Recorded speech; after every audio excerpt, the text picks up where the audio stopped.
والصلاة والسلام على سيد المرسلين اما بعد فاعوذ باللہ من الشیطان الرجیم بسم اللہ الرحمن الرحیم ان ربک هو اعلم من یضل عن سبیلہ وهو اعلم بالمہتدین فکلوا مما ذکر اسم اللہ علیہ ان کنتم بآیاتہ مؤمنین صدق اللہ مولانا العظیم۔ سورہ انعام پر نمبر 8 آیت نمبر 117 اور 118۔ اللہ تعالیٰ نے شاہ فرمایا ترجمہ، بے شک تیرا رب خوب جانتا ہے کہ کون اس کی راہ سے بھٹکا ہوا ہے اور وہ ہدایت والوں کو بھی خوب جانتا ہے۔ اس آیت کا مضمون پچھلی آیات سے ربط کے ساتھ ہے، یعنی کفار جو دوسروں سے فیصلہ کروانے کی بات کرتے تھے، جنہوں نے یہ کہا تھا ہم یہود و نصارہ کے پوپ پادریوں کو درمیان میں بینچ بنا لیتے ہیں، فیصلہ کرنے کے لیے حاکم بنا لیتے ہیں کہ وہ فیصلہ کرے کہ آپ صلی اللہ تعالی وسلم حق پر ہیں یا نہیں ہیں، آپ حق پر ہیں یا ہم حق پر ہیں۔ یہ پوری تفصیل گزر چکی ہے۔ تو دوسروں کو فیصلہ کروانے کی بات کرتے ہیں، یہ انتہائی نادان ہے یہ کفار، کیونکہ اللہ تعالیٰ بہتر جانتا ہے کہ لوگوں میں سے گمراہ کون ہے اور حق پر کون ہے، اور یہ بھی وہی بہتر جانتا ہے کہ کفار اور مومنین میں سے گمراہ اور ہدایت پر کون ہے، اور وہی ان میں سے ہر ایک کو وہ جزا دے گا جس کا وہ مستحق ہے۔ یعنی مومن حق اور ہدایت پر ہیں، کفار باطل اور ضلالت پر ہیں، گمراہی پر ہیں۔ حق اور باطل کی انہیں جزا دے گا مومنین کو، اور کفار ضلالت اور باطل پر ہیں، ان کی انہیں سزا عطا دے گا۔ اگلی آیت کے ایک مضمون نظر سے شروع ہو رہا ہے، فرمایا فَقُلُوا مِمَّا ذُكِرَ اسْمُ اللَّهِ عَلَيْهِ، تو اس میں سے کھاؤ جس پر اللہ کا نام لیا گیا ہے، اِن كُنتُم بِآيَاتِهِ مُؤْمِنِينَ، اگر تم اس کی آیتوں پر ایمان رکھتے ہو، یعنی جو جانور اللہ کے نام پر ذبح کیا گیا ہو اسے کھاؤ، اور جو اپنی موت مرا ہو یا بتوں کے نام پر ذبح کیا گیا ہو وہ حرام ہے، اسے نہ کھاؤ۔ اچھا، اس میں جانوروں کے حلال ہونے کا تعلق اللہ تبارک و تعالیٰ کے نام پر ذبح ہونے سے ہے۔ جس جانور کو اللہ کے نام پر ذبح کر دیا گیا وہ کیا ہے؟ حلال ہے، حلال جانوروں میں سے۔ اس کا شان نزول یہ ہے، مشرکین مکہ نے ایک عجیب سا فلسفہ بیان کیا، اعتراض کیا کرتے تھے کہ تم اپنا قتل کیا ہوا تو کھاتے ہو لیکن رب کا مارا ہوا نہیں کھاتے، خود ذبح کرتے ہو کہتے ہو حلال ہے، جو خود مرتا ہے اسے رب مارتا ہے، اور جو خود مر جائے اور رب کا مارا ہوا ہے اور رب کا مارا ہوا تم کہتے ہو حرام ہے۔ یہ عجیب سی ان کی ایک فلسفہ تھا، بیان اعتراض کرتے تھے کہ اپنی موت مرے اس کو حرام جانتے ہو۔ اس کے جواب میں یہ آیت کریمہ اتری جس میں فرمایا گیا جو اللہ کے نام پر ذبح کیا گیا وہ حلال ہے، جو اس کے نام پر ذبح نہ ہو وہ کیا ہے؟ حرام ہے۔ ہمیں اپنی عقل سے نہیں سوچنا، رب کا حکم آ گیا، جسے رب کے نام پر ذبح کر دیا گیا وہ حلال ہے، جو خود مرا تو وہ ذبح نہیں کیا گیا، ٹھیک ہے، تو وہ کیا ہے؟ حرام ہے۔ کافروں کا اعتراض کہ ذبح کو ہم مارتے ہیں اور جو خود مرے، جو ہم مارتے ہیں وہ آپ کہتے ہو حلال، اور جو خود مرے اسے کہتے ہو وہ حرام ہے۔ تو اللہ تعالیٰ کا مارا ہوا حرام کیوں؟ اس اعتراض کی بنیاد ہی غلط ہے۔ کیوں بھائی غلط کیوں ہے؟ اگر ہم خود ذبح کریں، خود ماریں، اللہ کے نام پر ذبح کریں یا وہ خود مرے، دونوں کو موت دینے والا ہے کون؟ اللہ ہی دینے والا ہے۔ تو یہ کہاں سے اعتراض نکال دیا کہ ہم ماریں تو حلال، اللہ مارے تو حرام؟ تو موت تو دونوں صورتوں میں کیا ہے؟ اللہ ہی دیتا ہے۔ جب ہم ذبح کریں اور موت نہ دے تو جتنے مرضی ذبح کریں جانور مرے گا ہی نہیں، ٹھیک ہے، ہم ذبح کریں یا خود مرے، دونوں صورتوں میں موت دینے والا اللہ ہے، اللہ تبارک و تعالیٰ ہی موت دینے والا ہے۔ اب کیفیت کیا ہے؟ پھر سوال قائم ہے ان کا وہی کہ جو ہم مارتے ہیں ذبح کرتے ہیں وہ حلال کیوں، اور جو خود مرے وہ حرام کیوں؟ اس کا جواب یہ ہے کہ ہم اللہ تبارک و تعالیٰ کے حکم کے تابع ہیں۔ رب نے حکم ہی یہ فرمایا جو میرے نام پہ ذبح کر دیا جائے وہ تمہارے لیے حلال ہے، اور جو خود مر جائے وہ کیا ہے؟ حرام ہے، مطلب جو میرے نام پر ذبح نہ کیا جائے۔ اللہ کا حکم اس طرح جاری ہوا، ہم تو مومن ہیں، قالوا سمعنا واطعنا، ہم تو وہ لوگ ہیں ہم نے سنا اور ہم نے کیا کیے؟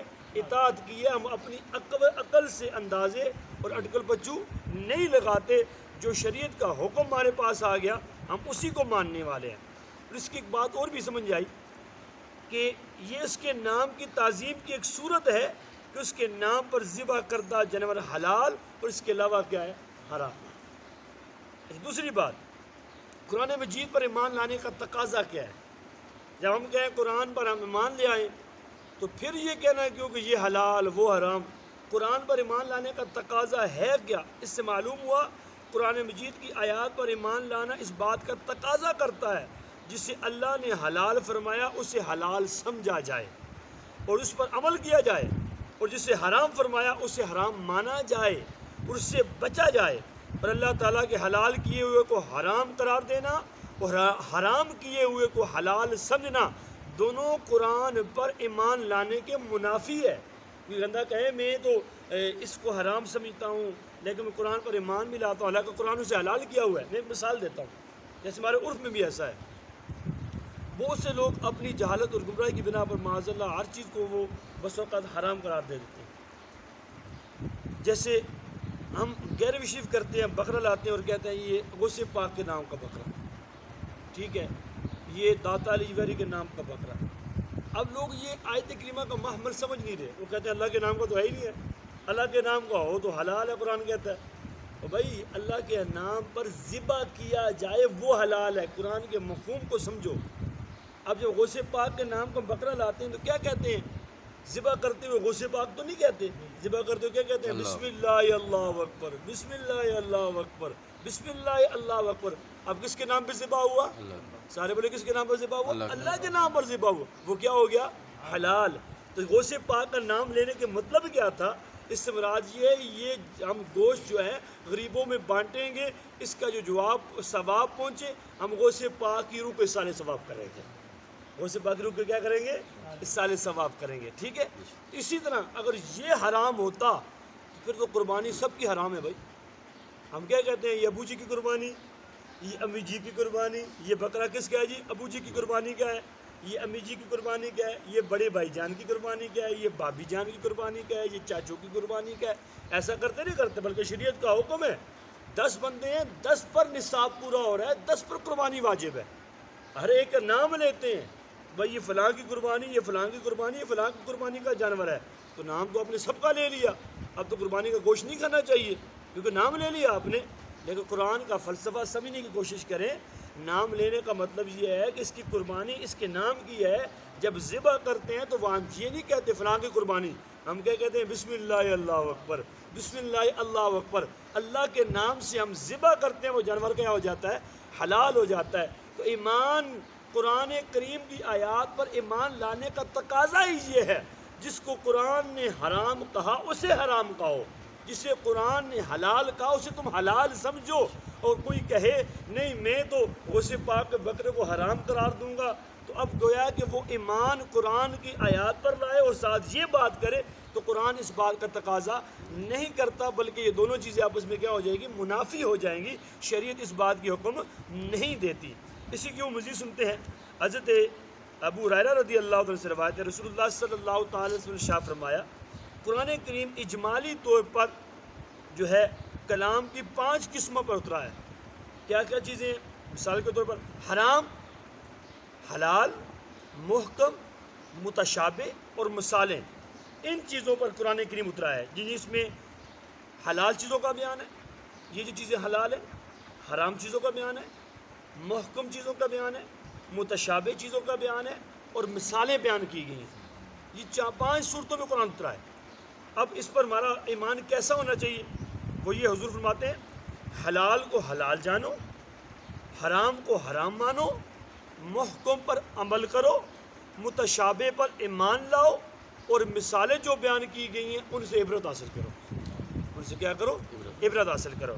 حضرت صہیب رضی اللہ تعالیٰ سے روایت ہے، حضور پر نور صلی اللہ تعالیٰ علیہ وسلم نے ارشاد فرمایا اس شخص کا قرآن پر ایمان نہیں جو اس کی حرام کی ہوئی چیزوں کو حلال سمجھے۔ اس شخص کا قرآن پر ایمان ہی نہیں ہے جس چیزوں کو قرآن نے حرام قرار دیا جو اسے کیا کرے؟ حلال سمجھے۔ اب اس کا اپوزٹ بھی لے سکتے ہیں، جس کو قرآن نے حرام قرار دیا اس کو حلال سمجھے، اور جس کو حلال قرار دیا اس کو کیا سمجھے؟ حرام سمجھے۔ یہ کیفیت ہے، اس لیے سمجھنے کی بات ہے۔ صرف لکیر کے فقیر بن کے فلاں نے کہہ دیا، فلاں نے بول دیا، ایسا نہیں۔